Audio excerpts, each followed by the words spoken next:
కుడివైపు ఉన్న వారిని చూసి నా తండ్రి చేత ఆశీర్వదించబడిన వారులారా, మీ కొరకై సిద్ధపరచబడిన పరలోకములోనికి మీరు వెళ్ళండి. ఎడమవైపున మరో గుంపు ఉందండి. ఎవరు? ఎడమవైపున మరో గుంపు ఉంది.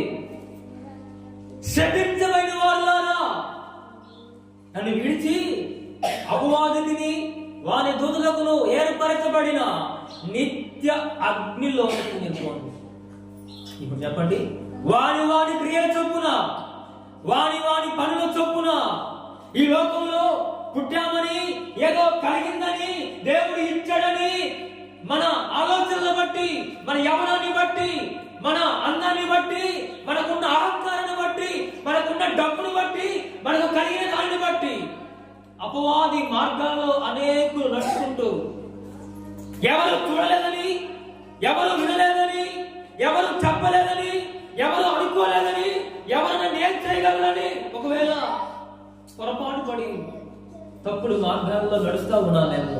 ప్రియులారా, వాని క్రియల చొప్పున, వాని క్రియల చొప్పున ప్రతి వానికి నా వద్ద జీతం ఉన్నది. ఏమని? పాపానికి జీతము మరణం. వాని క్రియల చొప్పున ప్రతి వానికి. ఒకవేళ